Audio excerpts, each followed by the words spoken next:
Sir Keir Starmer has called Britain's new deal with the European Union a win-win for both sides after hosting the first UK-EU summit since Brexit. It's a wide-ranging agreement, and here are some of the new measures. A deal to cut red tape and align standards with the EU to allow more farming and food exports. In return, the EU has been given an extension of its existing fishing quotas, with boats having access to British waters until 2038. There are plans to allow young people to travel, study and work freely between the EU and Britain again. The details and numbers are still to be agreed.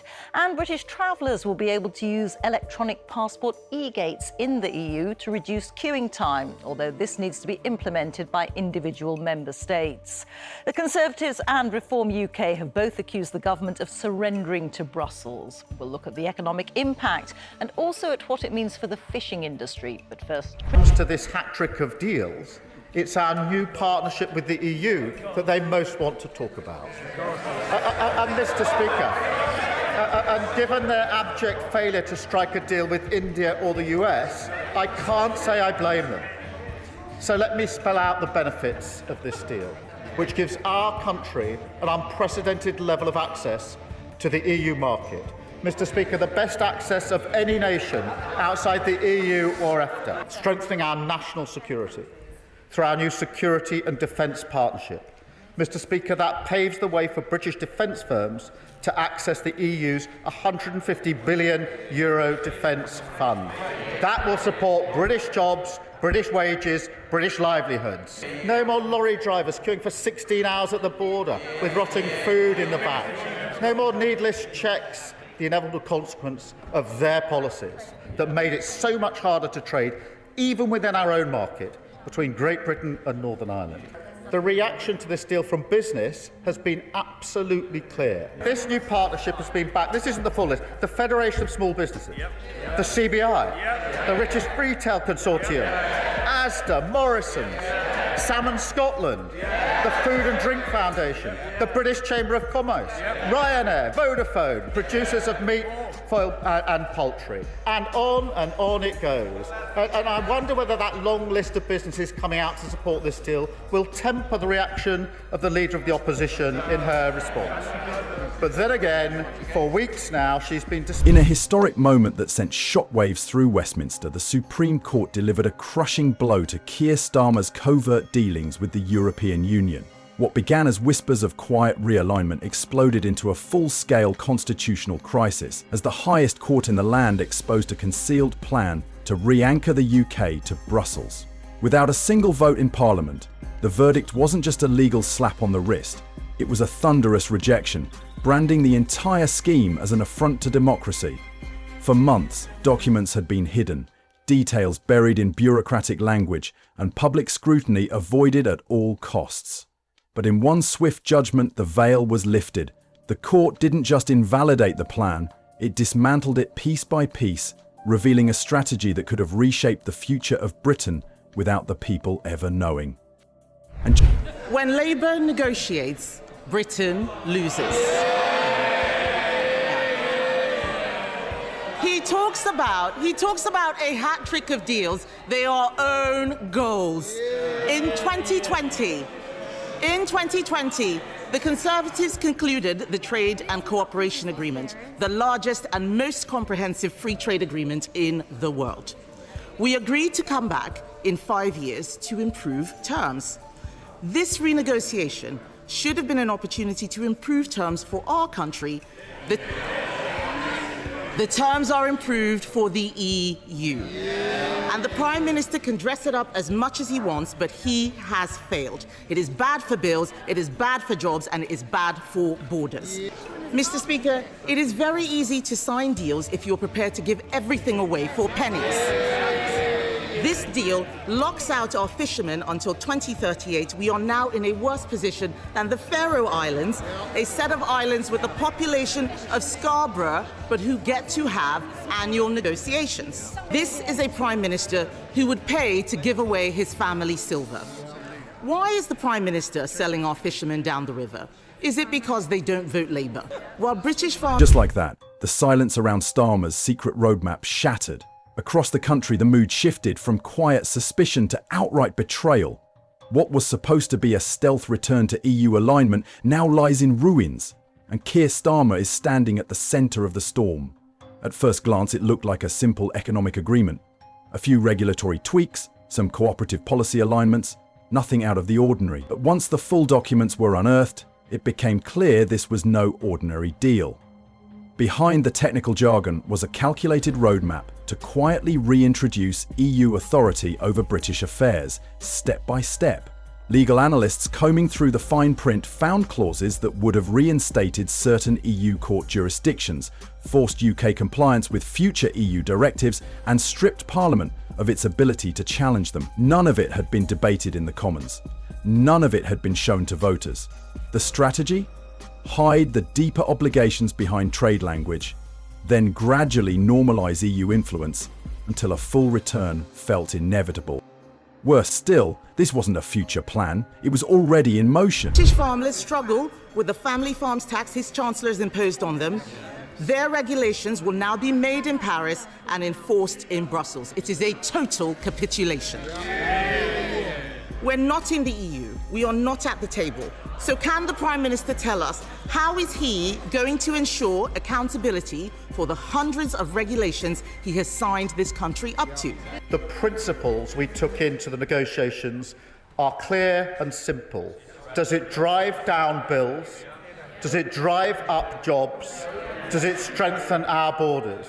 And in each case, the answer is resoundingly yes. When it comes... Emails, meeting minutes, and internal memos traced a clear trail back to Starmer's leadership circle. The intent was never to consult the public, the goal was to bypass them entirely. And now, that entire plan is in ashes, and for Starmer, the fallout is only beginning. As the ruling broke, the reaction across Britain was immediate and fierce. Outside the Supreme Court, crowds formed within hours. Protesters held banners that cut through the legal jargon, defend Brexit, no EU back doors, traitors out. Their chants weren't just aimed at Starmer, they were aimed at an entire political class many now see as dangerously out of touch. What made this outrage different was how wide it spread. It wasn't just Leave voters or Reform UK loyalists, it was people who had trusted Labour again, who believed Starmer had accepted Brexit and moved on. Instead, they woke up to find that the party many had cautiously returned to was working in the shadows to undo a national vote. Online spaces exploded. Talk shows were flooded with callers demanding resignations. Small towns and big cities alike saw flash protest break out. Birmingham, Manchester, Glasgow and Belfast, all filled with angry citizens waving court printouts and Union Jacks. It wasn't just political, it felt personal. A decision millions believed was settled years ago had almost been reversed behind their back, and that betrayal hit harder than any policy ever could. So how did this entire scheme come crashing down? Not through a press leak, not through opposition research, but through a single insider who refused to stay silent. A civil servant embedded deep within the policy machinery stumbled across early drafts of the EU deal and knew instantly that something was off. Instead of turning a blind eye, they copied portions of the agreement and passed them to a small group of independent journalists. From there, the documents reached a legal watchdog who wasted no time filing for judicial review. That move forced the courts to intervene, and what followed was a 5-week legal brawl that exposed everything. The court proceedings unearthed a paper trail no one in Labour expected to be public. Internal communications showed coordination at the highest levels. Draft legislation had been prepped, legal advisors had flagged red lines, and those warnings were ignored. The courts saw it all and acted decisively. Without that whistleblower, none of this might have surfaced in time. As the scandal exploded, Keir Starmer disappeared from the public eye. No press conference, no real-time interviews, just a short, sterile, pre-recorded message that only added fuel to the fire. In it, he brushed off the court's decision as a misunderstanding. But the evidence told a different story, and the silence only made things worse. Inside the leaked documents, the strategy was laid out in chilling detail. Step by step, they aimed to rebuild EU infrastructure within Britain's legal system, until, eventually, full membership could be justified as a mere formality. It was a strategy built on patience and manipulation, hoping the public wouldn't notice until it was too late to turn back. But now, with the court's ruling and the leaks exposed, that entire plan lies in ruins. The slow re-entry to Brussels was supposed to happen quietly. Instead, it detonated. Right in Starmer's hands. Inside Labour, the fallout has been brutal. What began as a policy disaster has morphed into a full-blown leadership crisis. Shadow cabinet members are pointing fingers, backbenchers are leaking internal messages, and once loyal MPs are publicly calling for Starmer's resignation. The party, which had been rebuilding its credibility, is now staring down the barrel of collapse. One senior MP, speaking anonymously, confessed the mood behind closed doors. He's toxic now. Every minute he stays, we bleed support. The panic is real. Some members fear the next general election could now be a historic defeat, not just for Labour, but for any hope of reclaiming trust with Leave voters. Leadership challenges are quietly assembling. Constituency offices are being flooded with angry emails and phone calls, and with protests growing outside Labour HQ, even Starmer's allies are struggling to defend what's left of his leadership. The damage isn't just political, it's personal. Voters feel tricked, party members feel betrayed, and Labour may not recover anytime soon. While Labour stumbled, Nigel Farage wasted no time stepping into the spotlight. With the instinct of a seasoned populist, he launched a nationwide campaign under the banner "Britain Betrayed." His message? Clear, brutal and effective. Starmer tried to sell out Brexit behind closed doors, and only the people can stop it from happening again. Farage began holding mass rallies across the country, releasing exposés online and teasing a traitor dossier, filled with names, roles and alleged collaborators. Every speech he gave stirred louder applause. Every post sent his polling numbers higher. Reform UK, once dismissed as fringe, is now rising fast in national surveys. And it's not just his base cheering him on. Disillusioned Conservative voters and angry former Labour supporters are flocking to Reform, seeking what they see as the only party willing to defend sovereignty without compromise. Farage's timing couldn't have been sharper. In a crisis defined by secrecy, he's offering blunt clarity, and voters are listening.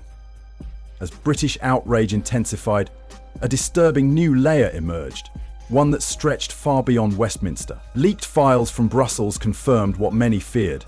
This wasn't just a solo operation. EU officials were not only aware of Starmer's hidden roadmap, they were quietly helping shape it. Described a British reintegration pathway, a plan crafted by EU policy teams to ease the UK back into alignment without triggering public resistance. No full accession talks, no public debates, just incremental influence, sealed with handshake deals and bureaucratic tweak, and all of it relying on secrecy. Former EU officials, now speaking off the record, admitted informal talks had been ongoing for months. These weren't backroom chats, they were strategic sessions, carefully designed to exploit legal gaps and public apathy. Brussels wasn't just a passive partner, it was complicit. For many Britons, that revelation changed everything. The betrayal wasn't just domestic, it had international fingerprints. The EU was ready to welcome Britain back, not with a treaty, but through the side door. With the scale of the deception laid bare, attention quickly turned to the legal consequences.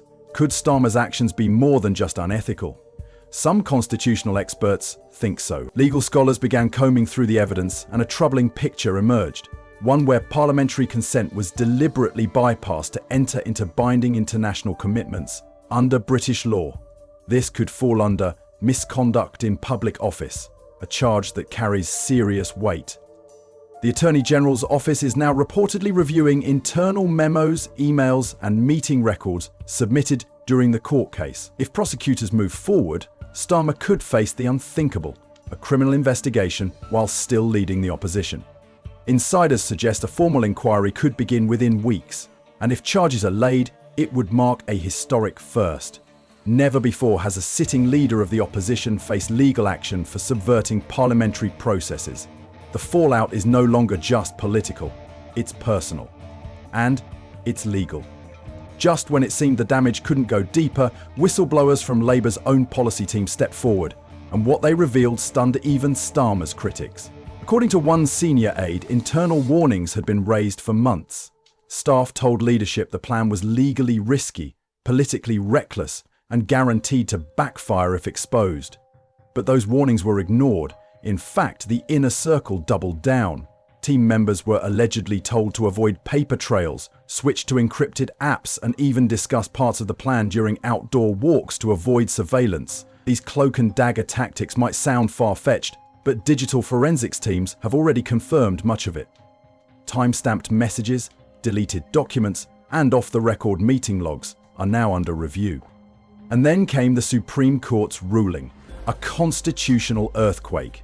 The justices didn't just strike down the plan, they issued a warning to the entire political class.